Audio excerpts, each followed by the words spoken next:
drive me.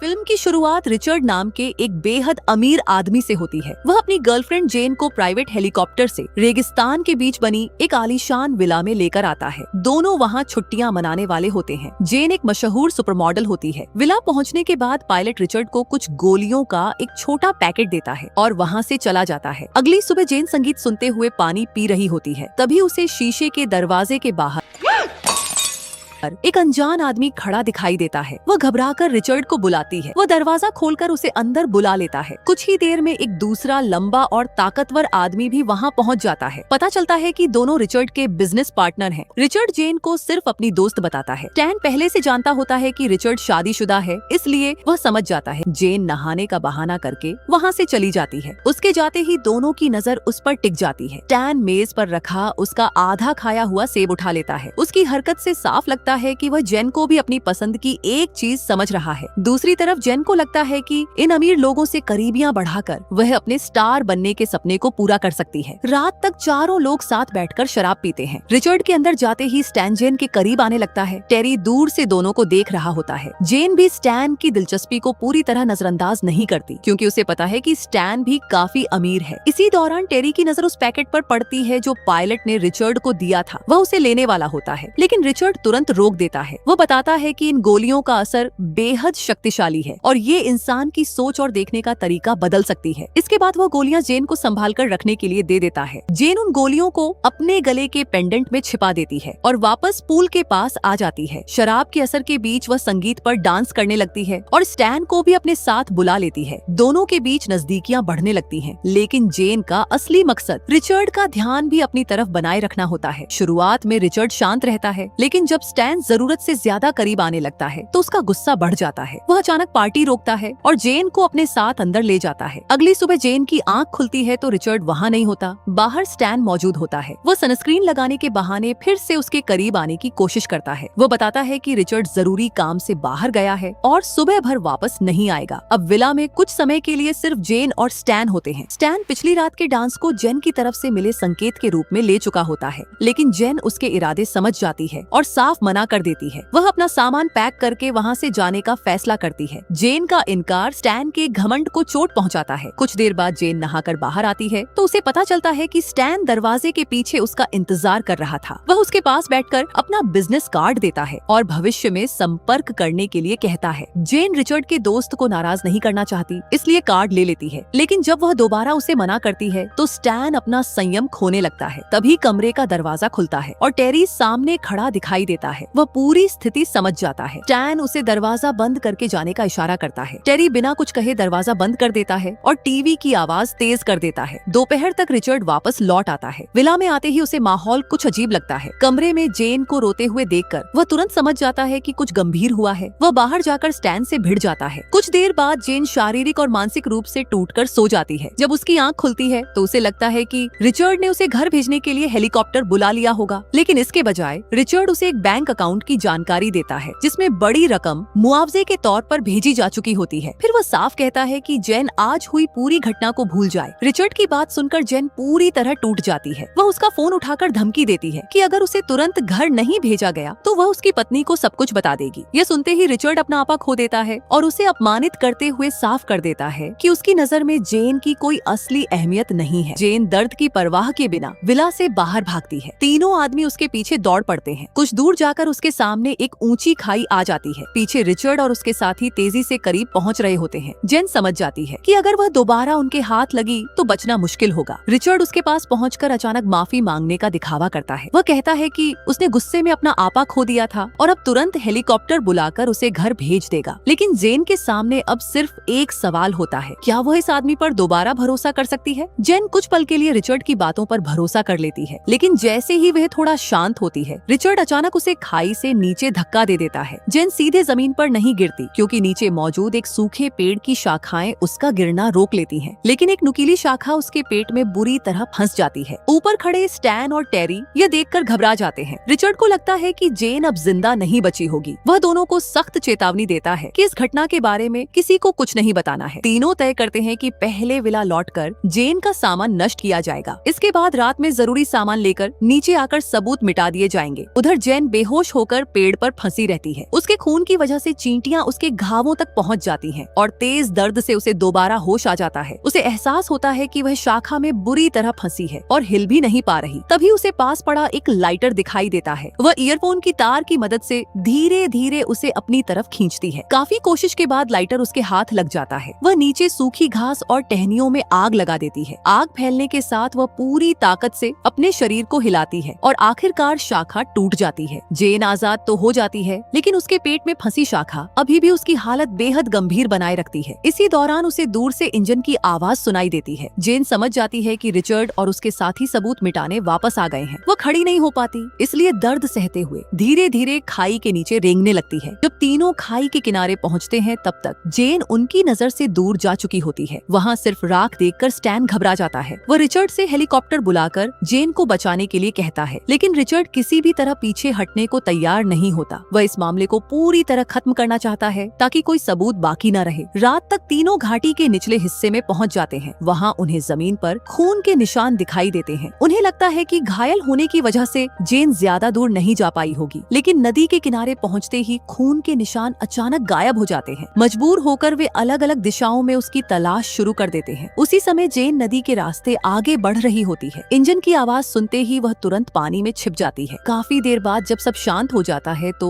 वह तैरकर किनारे निकल आती है। बहुत ज्यादा खून बहने और ठंड की वजह से उसकी हालत बेहद कमजोर हो चुकी होती है। तभी उसे थोड़ी दूर टेरी दिखाई देता है। उसकी राइफल पास की चट्टान के सहारे रखी होती है। जेन चुपचाप वहाँ पहुँचती है और राइफल उठाकर उस पर तान देती है। टेरी हाथ ऊपर करके उसे शांत रहने के लिए कहता है। जेन तुरंत ट्रिगर दबाती है, लेकिन राइफल में गोलियां नहीं होती। टेरी हंसते हुए राइफल छीन लेता है और उसे जमीन पर गिरा देता है। असल में यह पूरा मौका उसका बिछाया हुआ जाल था। वह रेडियो पर रिचर्ड और स्टैन को बताता है कि जेन उसके कब्जे में है। ये सुनकर स्टैन राहत की सांस लेता है और उसे लगता है कि अब खतरा खत्म हो गया है। इधर टेरी जेन को दोबारा पानी में दबाने की कोशिश करता है। जेन पूरी ताकत से बचने की कोशिश करती है और इसी दौरान उसका हाथ टेरी की कमर पर लटके छोटे चाकू तक पहुंच जाता है। वह चाकू पकड़ लेती है और जद्दोजहद के बाद टेरी पानी में गिरकर बेहोश हो जाता है। जेन तुरंत चाकू निकालती है। इसके बाद वह उसकी ऑफ रोड गाड़ी लेकर वहाँ से निकल जाती है, लेकिन कुछ दूर जाने के बाद गाड़ी का ईंधन खत्म हो जाता है। मजबूर होकर जेन गाड़ी छोड़ देती है और पैदल आगे बढ़ने लगती है। आखिरकार उसे एक छिपी हुई गुफा मिल जाती है। वह अंदर आग जलाती है और टेरी के बैग की तलाशी लेती है। उसमें कई जरूरी सामान होते हैं जो आगे उसके काम आ सकते थे, लेकिन सबसे बड़ी समस्या अभी भी उसके पेट में फंसी शाखा होती है। जेन अपने हथियार और जरूरी सामान तैयार करती है और गुफा से बाहर निकल जाती है। अब उसका मकसद सिर्फ जिंदा बचना नहीं था, वह रिचर्ड और उसके साथियों से बदला लेने के लिए तैयार थी। उधर रिचर्ड और स्टैन फिर से जेन की तलाश शुरू करने का फैसला करते हैं। दोनों अलग अलग दिशाओं में निकल जाते हैं। स्टैन अपनी कार में बैठकर शीशे में अपनी घायल नाक देखने लगता है। दूसरी तरफ जेन ऊंची जगह से बिनोक्यूलर्स की मदद से रेगिस्तान पर नजर रख रही होती है। तभी उसे दूर से शीशे पर पड़ती एक तेज चमक दिखाई देती है। जेन तुरंत समझ जाती है कि ये स्टैन की लोकेशन हो सकती है। वह बाइनोक्यूलर्स नीचे करती है और इलाके की आड़ लेते हुए चुपचाप उसकी गाड़ी का पीछा करने लगती है। आखिरकार घुमावदार पहाड़ी रास्ते पर उसे सही मौका मिल जाता है। स्टैन की गाड़ी का ईंधन खत्म हो चुका होता है और वह उसे भरने के लिए बाहर निकलता है। जेन चट्टान की आड़ में पहुंचकर राइफल से निशाना लगाती है, लेकिन हेलुसिनोजेनिक दवा का असर अभी पूरी तरह खत्म नहीं हुआ होता। उसका ध्यान भटक जाता है और गोली स्टैन के कंधे में लगती है। राइफल के रिकॉइल से जेन भी जमीन पर गिर जाती है। स्टैन घायल होने के बावजूद भागने लगता है। घबराहट में उसका एक जूता रास्ते में छूट जाता है। जेन उसका पीछा करती है, लेकिन अचानक खून के निशान गायब हो जाते हैं। असल में स्टैन चट्टान के ऊपर छिपा होता है। वह अपनी राइफल दोबारा लोड करता है और जेन के करीब आने का इंतजार करता है। जैसे ही जेन कुछ कदम आगे बढ़ती है, स्टैन अचानक सड़क के बीच आ जाता है। पैर में तेज दर्द के बावजूद वह गाड़ी में बैठता है और पूरी रफ्तार से जेन की तरफ गाड़ी दौड़ा देता है, लेकिन जेन इस बार पीछे नहीं हटती। वह सड़क के बीच खड़ी रहकर ड्राइवर की तरफ कई गोलियां चला देती है। गाड़ी रुक जाती है। जेन उसके पास पहुंचती है और स्टैन को बाहर खींच देती है। तभी रेडियो चालू होता है और दूसरी तरफ रिचर्ड की आवाज सुनाई देती है। जेन कोई जवाब नहीं देती वहाँ से निकल जाती है। अब उसका इरादा इस खतरनाक शिकार को खत्म करने का होता है। उधर रिचर्ड को अंदाजा हो जाता है कि स्टैन शायद मारा जा चुका है। वह तुरंत विला लौटता है और हेलीकॉप्टर बुलाने की तैयारी करता है। अब उसके चेहरे पर डर साफ दिखाई देता है। वह बाथरूम में जाकर अपने शरीर पर लगी मिट्टी साफ करता है। तभी उसे अचानक एक अजीब आवाज सुनाई देती है। रिचर्ड बंदूक लेकर पूरे विला की तलाशी लेने लगता है, लेकिन उसे कोई दिखाई नहीं देता। आखिरकार पता चलता है कि आवाज पूल क्लीनिंग मशीन से आ रही थी। रिचर्ड थोड़ा शांत होता है और आराम करने की कोशिश करता है। तभी टीवी अपने आप चालू हो जाता है। रिचर्ड फिर से सतर्क हो जाता है। उसी समय जेन बड़ी खिड़की के बाहर दिखाई देती है। वह धीरे धीरे विला के अंदर आती है